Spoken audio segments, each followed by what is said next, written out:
I think this team has big-time blow-up potential. The market that I'm looking at with the Dolphins is for them to have the fewest wins in the NFL at 25-1, because I think this thing could get ugly, and it could get ugly fast. I've been calling Mike McDaniel a fraud for a couple years now. I was never a believer in Mike McDaniel. People wanted to fall in love with the quirkiness, and, he looks like a nerd as an NFL coach on the sideline, and he dials up really cool plays, and the Dolphins score a lot of points.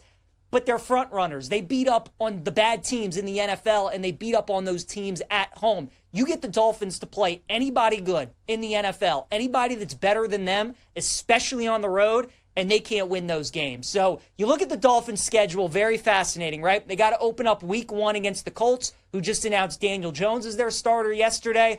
That game's going to be in Indy with the Colts honoring their owner, their former owner who passed away this offseason, and Jim Irsay. Going to be a lot of emotion in that building. I definitely like Indy in week 1. And then how about weeks 2, 3, and 4, all divisional games for the Dolphins, all against each of the teams in the AFC East. If they lose 2 of those 3 games, start the season 1-3, put themselves in a hole, it could get ugly fast in Miami. And as we know, as much as we want Tua out there playing and we want him staying healthy, we always have to consider it a factor that at some point throughout the season, Tua is going to get hurt. If Tua does get hurt, Zach Wilson is the Dolphins quarterback. I think we've all seen that before. We all know what that looks like. So every year in the NFL, there's a team with the win total around 7.5, around 8.5 that turns out to be terrible. That turns out to be one of the worst teams in the league. I think the Dolphins could be that team this season. I would keep an eye on them. I think 25-1 for them to have the fewest wins in the league